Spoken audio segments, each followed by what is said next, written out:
साध्वी प्राची देखिए नाम की साध्वी है। तो वो भी तो भाई कपड़े पहनती हैं, खाती हैं, पीती हैं, क्या वो देखने जाती हैं क्या कौन क्या बना रहा है? जब रक्षाबंधन होता तो उसमें एक धागा ही बांधा जाता था कि जो अपने घर में धूप बत्ती जलाती हैं वो भी किसी मुस्लिम या किसी वर्ग विशेष की, किसी समुदाय विशेष के लोग ही ज़्यादातर बनाते हैं। कि चांद सितारे वाली राखी ना बांधे, भले ही कलावा बांध दें। जाने कितनी बार उन्होंने अपने भाइयों को ये चांद सितारे वाली राखी ही बांधी होगी। उस समय तो ये सबकी चर्चित रहती हैं कि मुझे चांद वाली चाहिए, सितारे वाली चाहिए या मुझे ऐसी चाहिए। अगर वो साध्वी हैं तो उनको इस बात का ज्ञान होना चाहिए कि भगवान शिव अपने सर पर चंद्रमा को विराजते हैं। जो सितारे हैं, जो ग्रह हैं, वो हमारी भारतीय ज्योतिष का हिस्सा है।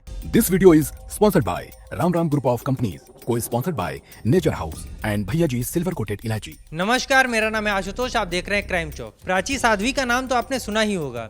वह एक गांव में गई थी एक सभा को आयोजित करने के लिए। वहां पर उन्होंने कहा कि कोई भी हिंदू बहनें चांद सितारे वाली राखी ना खरीदें, उससे हमारे धर्म की और हमारे रक्षाबंधन की पवित्रता नष्ट हो जाएगी।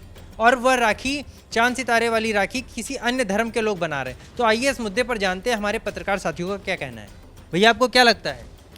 देखिए, साध्वी प्राची का यह बयान जो है उनका व्यक्तिगत बयान हो सकता है, उनकी व्यक्तिगत विचारधारा हो सकती है, क्योंकि वो साध्वी हैं और उनका अपना एक एजेंडा हो सकता है कि उनको किस तरीके से आगे क्या अपना व्यवहार रखना है और क्या अपनी छवि किस तरीके से मेंटेन करके रखनी है। लेकिन ये इस तरीके का बयान जो होते हैं बहुत ही विवादित बयान है। और ऐसे धार्मिक जिस तरीके उत्सव होते हैं या हम लोग के जो त्यौहार होते हैं उनमें एक तरीके से फूट डालने की कोशिश मैं कहूँगा, क्योंकि साध्वी प्राची ने जो कहा है, हाँ, वो एक अलग बात है कि हमारी सनातन संस्कृति में बहुत शुरुआत में जब रक्षाबंधन होता तो उसमें एक धागा ही बांधा जाता था और वो परंपरा बहुत सालों तक चली आ रही। अभी भी लोग जो हैं, जो पुराने लोग, वो एक धागा ही बांधते हैं। बहुत ज़्यादा चमकीली राखियाँ जो होती हैं, वो अलग तरह राखियाँ होती हैं, वो नहीं बांधते हैं। लेकिन जहाँ तक बात है चांद सितारा की, तो क्या चांद हमारे धर्म में नहीं है, उसकी मान्यता नहीं है?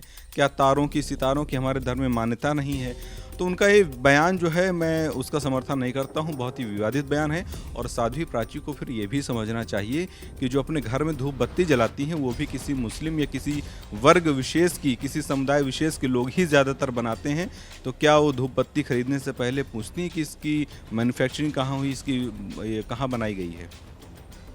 सही बात है, धूप बत्तियाँ तो सभी जलाते हैं। अब उनकी मैन्युफैक्चरिंग के बारे में कोई नहीं बोलेगा। अब आपको क्या लगता है कि उन्होंने जो बयान दिया है कि चांद सितारे वाली राखी ना बांधें, भले ही कलावा बांध दें, तो आपको क्या लगता है इस पर? इसमें मुझे लगता है कि ऐसा नहीं करना चाहिए। उनका जो बयान है वो बिल्कुल दरअसल गलत है। क्यों ना बांधे भाई, चांद सितारे वाली राखी क्यों ना बांधे? जिसकी जो इच्छा होगी वो वैसी बांधेगा। अब जिसको चांद सितारा बांधना होगा चांद सितारा बांधेगा, जिसको रुद्राक्ष बांधना होगा, गणेश जी बांधना होगा, वो सब बांधेगा। अब ऐसे अगर वो ऐसे बयान देंगी तो वो भी तो भाई कपड़े पहनती हैं, खाती हैं, पीती हैं, क्या वो देखने जाती हैं क्या कौन क्या बना रहा है? ऐसे बयान नहीं देना चाहिए। बिल्कुल सही बात है, ऐसे बयान नहीं देना चाहिए। उस पर भैया एक मौलाना है, उन्होंने भी बोला है, साहबुद्दीन करके। तो उन्होंने ये कहा है कि वह जिहाद शब्द पे ज़्यादा ध्यान दे रही हैं। साध्वी जी जिहाद शब्द पे ज़्यादा ध्यान दे रही हैं और राखी पर नहीं। तो आपको क्या लगता है? देखिए, जिहाद शब्द पे ज़्यादा ध्यान है या नहीं है, खैर ये तो एक अलग चर्चा का विषय है। लेकिन फ़िलहाल जो साध्वी जी ने बोला है उससे मुझे ऐसा लगता है कि वो बिना सोचे समझे दिए हुए बयान है। उनका कोई खासा महत्व है नहीं, क्योंकि वो जब बचपन में छोटी रही होंगी तो उन्हें खुद नहीं मालूम है जाने कितनी बार उन्होंने अपने भाइयों को ये चांद सितारे वाली राखी ही बांधी होगी। उस समय तो ये सबकी चर्चित रहती हैं कि मुझे चांद वाली चाहिए, सितारे वाली चाहिए या मुझे ऐसी चाहिए। ठीक है, लेकिन अब जब क्योंकि मुद्दा इस तरह से गरमाया हुआ है कहीं ना कहीं देश में, तो उनको ऐसा लगता है कि वो इस तरह की बातें करके जो है नंबर बना ले जाएंगे। तो ये वो वाले बयान हैं, इनको मुझे लगता है कि सरासर खारिज ही करना चाहिए, इन पर ध्यान नहीं देना चाहिए। जी, ऐसे शब्दों को बिल्कुल खारिज करना चाहिए। और ये बयान कहाँ तक सही है? आपको क्या लगता है कि उनको आगे ऐसे बयान देने चाहिए? और इस बयान पर आपका क्या कहना है? साध्वी जी को लगा कि रक्षाबंधन त्यौहार है, मामला सन्नाटे में जा रहा है त्यौहार, तो कुछ ना कुछ मामला कर लेते हैं। उन्होंने राजनीति खेल दिया। भाई, राखियाँ कोई आज पहली बार तो त्यौहार हो नहीं रहा है, बरसों चला आ रहा है। राखी, गजरे हो गए, एक से एक चीज़ें होती हैं। और बात है मुस्लिम भाई बहुत सी चीज़ें वो लोग बनाते हैं, ऐसा तो है नहीं कि हम लोग यूज नहीं करते हैं। केवल राजनीतिक खेल है ये, राजनीतिक खेल है। उन्होंने बताया कि अगर हम किसी दूसरे समुदाय के व्यक्ति के द्वारा बनाई गई राखी बांधेंगे तो हमारी राखी जैसा पवित्र त्यौहार जो है वो खंडित हो जाएगी, उसकी पवित्रता खत्म हो जाएगी। साध्वी प्राची देखिए नाम की साध्वी है। अगर वो साध्वी हैं तो उनको इस बात का ज्ञान होना चाहिए कि भगवान शिव अपने सर पर चंद्रमा को विराजते हैं, अपने सर पर चंद्रमा को सुशोभित करते हैं। तो और जहाँ तक बात हुई सितारों की, तो ग्रह नक्षत्र में भारतीय ज्योतिष में जो सितारे हैं, जो ग्रह हैं, वो हमारी भारतीय ज्योतिष का हिस्सा हैं। तो क्या साध्वी प्राची को इतना भी ज्ञान नहीं है?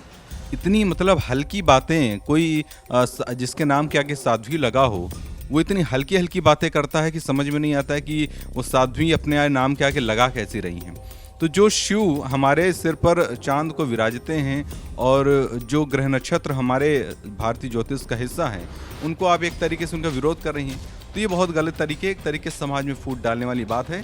उनको अपने बयान को वापस लेना चाहिए, और जब त्यौहार हों तब इस तरीके के बयान आते रहते हैं, और जो लोग बहुत दिनों तक सुर्खियों में नहीं रहते हैं वो ऐसे त्योहारों का इंतज़ार करते हैं ताकि वो सुर्खियों में आ जाए। तो इस सुर्खियों में बने रहने के लिए मुझे लगता है बयान दिया है।